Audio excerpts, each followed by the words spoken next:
Estoy de retorno para analizar dos situaciones. La boliviana primero. Hemos llegado al extremo, no haber dólares, no haber combustible, a un paro que nos hemos enfrentado ahora. Desde mañana viene un paro nacional indefinido. Le ponen un poco la soga al cuello al presidente, le dicen, si no arregla la situación de los dólares, si no arregla la situación del combustible, pediremos adelanto de elecciones. Si se trataría de ese tipo de presiones y que los dólares aparezcan y el combustible aparezca, qué fácil sería.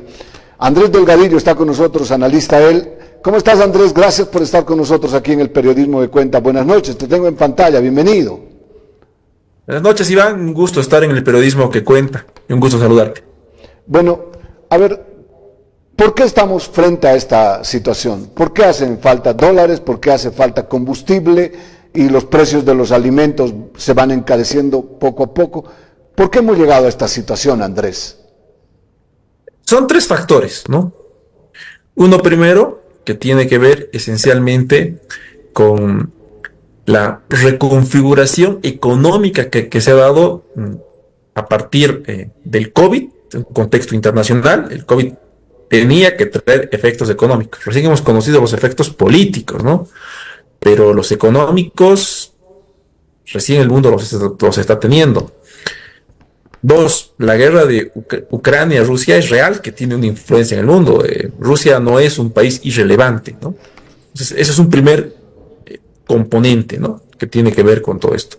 Un segundo componente que tiene que ver con el manejo del modelo económico. En general, un modelo económico tiene una vigencia de 10 años, a lo mucho, siendo exitoso. El boliviano ha querido forzarse, ¿no?, que ha sido creado, criterio de Luis Arce por él mismo, casi 20 años.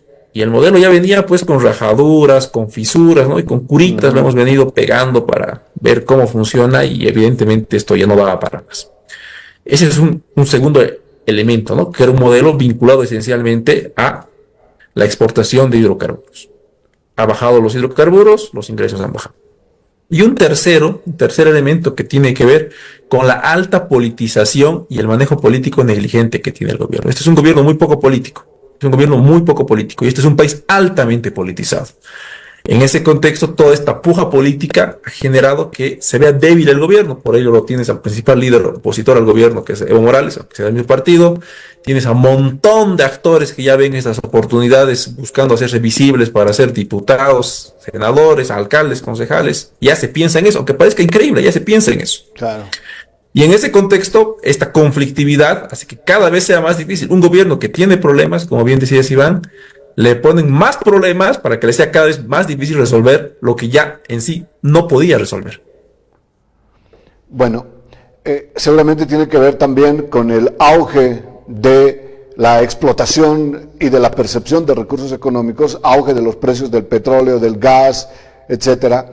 Pero en su momento, como se dice, estábamos en plena fiesta, en pleno derroche. En la fiesta servían el whisky, la torta, bueno, servían los bocaditos, pero nadie pensó en ese momento de auge, de bonanza de los precios internacionales del petróleo, ¿qué vamos a hacer después si no buscamos? Porque el problema es que no estamos buscando y no buscamos de buena manera el gas. ¿No te parece otra de las consecuencias de todo esto, Andrés? Es que tiene que ver con la cultura política, ¿no? Todo lo que has manifestado, que comparto al 100%, es la cultura política. Un político, en general, el boliviano, es sumamente irresponsable, no de ahora. Esto ya nos ha pasado con la goma, con el estaño, con la plata, con el petróleo en su momento, con la minería. Es decir, no es algo nuevo que el político que tiene la fortuna de que en su gobierno ingresan recursos económicos superiores al anterior gobierno, pues inicia con el derroche. Y este derroche lo hace con una sola finalidad: mostrar un músculo político más fuerte. Y ahí empezar a pensar en la famosa reelección. La reelección es algo que habría que repensar también, cuánto daño le ha hecho a este país, ¿no? Esa concentración del poder. Entonces, en ese sentido, pues esa es la mirada, ¿no? No hay una mirada racional. Si tú ves, Iván, cuánto de lo que se ha hecho en el gobierno de Evo Morales, en la bonanza más grande, hoy está generando ingresos económicos. O sea, hablamos de la planta de esta de Uria, más de 2.000 millones. hablamos de cómo a Yacimientos le ha dado cheque en blanco porque permanentemente haga perforaciones y no hay gas. Hasta ahora hablamos de toda esta manía de Evo Morales de hacer nacionalizaciones, que ahora hay que pagar los juicios perdidos. Tenemos que hablar de esa obsesión también de Evo Morales de crear fábricas por todo lado, ¿no? Crear fábricas hasta donde no hay, ¿no? Creas una planta en La Paz para el tema del azúcar y no tienes azúcar. Haces fábrica de cemento y no hay cómo hacer cemento. Es decir, esta locura también ha pasado una factura, ¿no? Ahora también, yo tengo un ejemplo bien en la economía criolla, ¿no? Qué fácil administrar un hogar cuando alguien gana 20.000 bolivianos y qué difícil administrar un hogar cuando alguien gana 3.000 o 4.000 bolivianos. Las relaciones no son las mismas. No, Eso le ha tocado a Luis Arce. realmente. Pero quiero poner un poco de gasolina al debate, ya que hace tanta falta de gasolina en el país, ¿no? Esta disputa en el MAS, que tiene que ver con la crisis, o no tiene nada que ver, es un tema, Totalmente. digamos, accesorio, que no tiene absolutamente nada que ver. Está bien que se pelee Evo con Lucho Arce, o tiene que ver y contribuye de buena manera para que estemos en una crisis y que vayamos al mercado y compremos menos cosas o las compremos más caras. El modelo sociopolítico económico del movimiento al socialismo, del MAS, o sea, es decir, la forma de hacer gobierno del MAS, llamémoslo así, fue pensada no para una disputa interna. Es decir, la construcción, la razón de Estado que se pensó estaba enfocada en torno a un liderazgo fuerte desde la presidencia, que se pensaba que iba a ser Evo Morales. Por eso nunca se pensó en una opción B. Cuando se dan los hechos del 2019 y hay que pensar en la opción B y es Luis Arce el elegido, pues se trata de migrar esa forma de administrar. Pero no, Luis Arce no es Evo Morales. Y más grande se pone el problema cuando el propio Evo Morales es el que empieza a disputar. Es decir, en suma, el MAS acostumbró al Estado a una forma de hacer política. Y esa forma de hacer política era solo entendible para un solo sujeto, Evo Morales. Cuando Evo Morales ha dejado de ser presidente, se ha empezado a minar políticamente el país. Más complicado cuando el propio Luis Arce desliza sutilmente una posible intención de una candidatura, y ahí inicia el golpe de Evo Morales. Entonces tiene que ver mucho Evo Morales. Evo Morales es el actor político con mayor capacidad de conflictividad en lo que va de este siglo. Cuando no era presidente, cuando ha sido presidente y ahora que es líder opositor.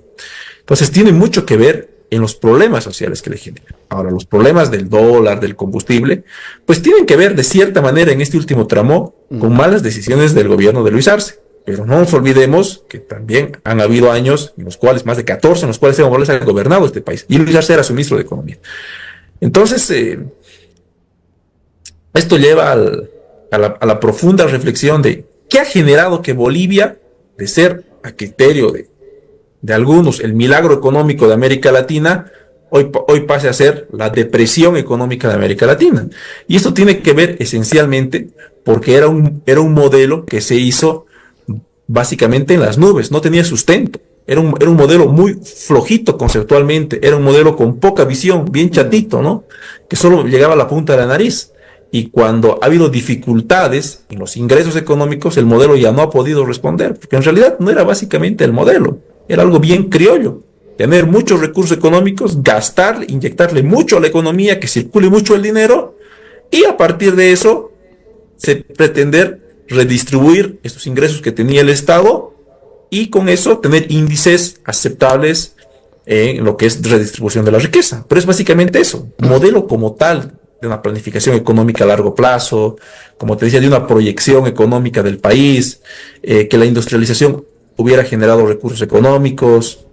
No hay nada. O sea, si nos volvemos al punto, realmente el país, en cuanto a producción en sí misma y cuanto a otros, incluso ha llegado a retroceder lo que era 2015. O sea, mucha de la cebolla, de la papa que tenemos, algo tan simple, pues ya no la producimos en Bolivia. La harina que tenemos para nuestros panes, Argentina. más del 70% es Argentina. Sí, realmente. Pero lo que dijiste un poco, que no te deja gobernar y que no te deja tranquilo y que es altamente conflictivo, parece una novia tóxica, me parece. Y ahorita la pongo más compleja, es una novia tóxica que fue la que te hizo el charle con el amigo para que tengas el trabajo. Aparte le debes el trabajo, aparte es tóxica. Más tóxico todavía, re tóxico. Bueno, te planteo el siguiente escenario. Mira, la gente va a votar. Bueno, vota la gente. Y resulta que aparecen otros resultados. Aparecen otros resultados, la Organización de Estados Americanos dice aquí hubo un fraude. Empiezan a aparecer los muertos. O sea, ¿te estoy hablando de Bolivia el año 2019 o te estoy hablando de Venezuela el año 2024? Escenarios exactamente iguales cuando el Tribunal Electoral manipula ahí los escenarios. ¿Cómo ves la situación de Venezuela que ahora estamos empezando a contar los muertos, Andrés? Sí, lamentablemente, cuando un sistema democrático en una de sus vertientes no ha fortalecido la credibilidad de su administración electoral, tienes estas dificultades. Esto de andar traficando, que pones a los militantes en los cargos de vocales, de magistrados, pues hace daño. O sea, podrá ser útil en el sentido de tus intereses políticos parciales, ¿no? Pero a la larga hace un enorme daño a los sistemas institucionales. Y esto es lo que ha pasado en Bolivia y también en Venezuela. Se han manipulado tanto la administración electoral que independientemente de que en algún momento se pueda administrar de manera correcta, pues se denuncia un fraude y eso genera una incertidumbre muy grande. Yo te comparto algo. Nosotros, tanto Bolivia como Venezuela, por las características geográficas, somos países muy parecidos a Colombia y Ecuador, por la diversidad cultural, por las complejidades que tenemos para desplazar ánforas por ríos, pueblos indígenas que votan, que están alejados de centros urbanos. ¿Sí? Son los dos ejemplos. Y en ambos casos, los resultados se tienen hasta en un máximo de 2 horas y media después de cerrar ánforas. Bolivia ni Venezuela pueden hacer un sistema democrático, un sistema electoral en el cual si cerramos a las 4 de la tarde, entre 6 y media, 7 de la noche a lo mucho, ya tengamos un resultado creíble con las actas subidas al sistema. Todo completamente transparente. ¿Por qué si Ecuador y Colombia lo hacen? ¿Por qué no lo hacemos Bolivia y Venezuela? No es porque tengamos limitaciones intelectuales y va, para nada, existen grandes profesionales en Bolivia. Es porque el sistema político de ambos partidos no quiere darle transparencia al sistema electoral. Desde luego. Bien, entonces porque alguien gana dentro de este desorden, porque se apaga el TREP o porque alguien le puede meter mano al asunto. Además, bastante serias las encuestadoras manifestaban que el triunfo era contundente a la oposición a Nicolás Maduro. O sea, esto ya está girado y sobregirado ahí en resultados en Venezuela.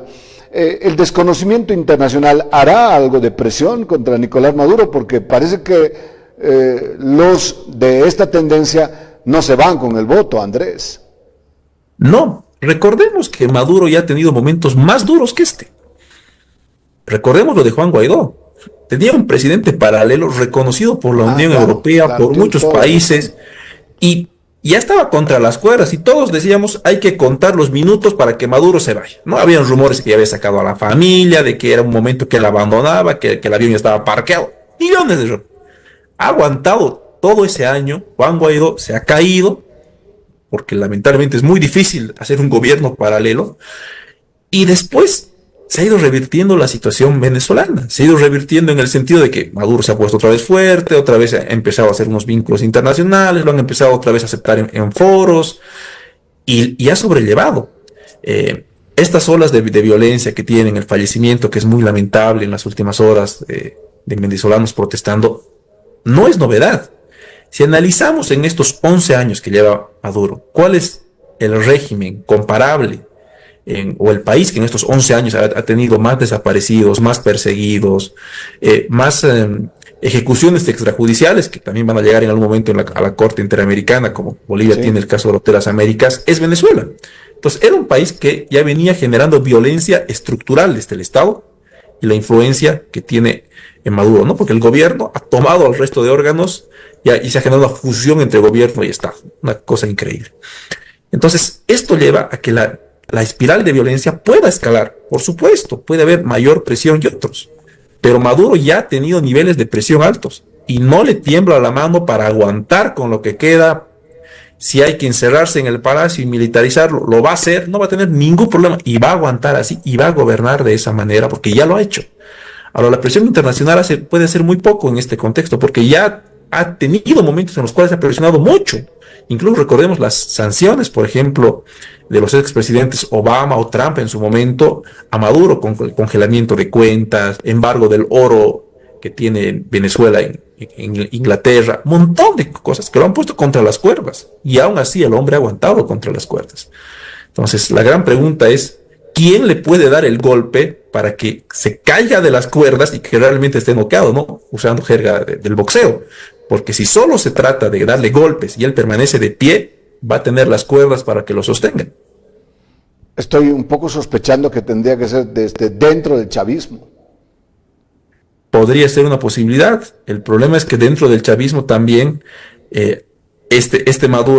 Maduro no ha sido Evo Morales. Maduro nunca ha pensado en reemplazante y ha generado todo un sistema en torno a él. Si Maduro cae, no hay reemplazante, ¿no? No hay Luis Arce, no hay opción B, no hay opción C, no hay para nada. Y ahí también tienes otro tema, ¿no? El chavismo, a diferencia del masismo, hay una diferencia sustancial. El chavismo siempre fue militarista, promilitar. Desde Chávez, que era militar, siempre fue promilitar, siempre ministros eran militares, siempre estuvo fusionado, más que a las organizaciones sociales como en Bolivia, al ejército. La principal organización social del chavismo siempre fue el ejército. En Bolivia no es así. Por eso los enormes problemas que ha tenido el masismo, ya sea Evo Morales o el propio Luis Arce, con su relación con los militares, que es una relación de plastilina. Bueno, Andrés, te agradezco muchísimo que hayas estado con nosotros aquí en el Periodismo de Cuenta, analizando la situación boliviana actual, analizando el año 2019, que es tan semejante, tan parecido, pero con resultados que pueden ser totalmente distintos y que Nicolás Maduro pueda mantenerse ahí en la silla, en el poder que le dejó Hugo Chávez.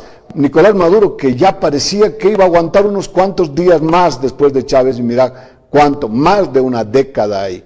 Andrés, que tengas buenas noches, te agradezco, tan gentil voz. Buenas noches. Muchas gracias, Iván. Un fraternal y cordial saludo a todos. Que tengan muy buenas noches.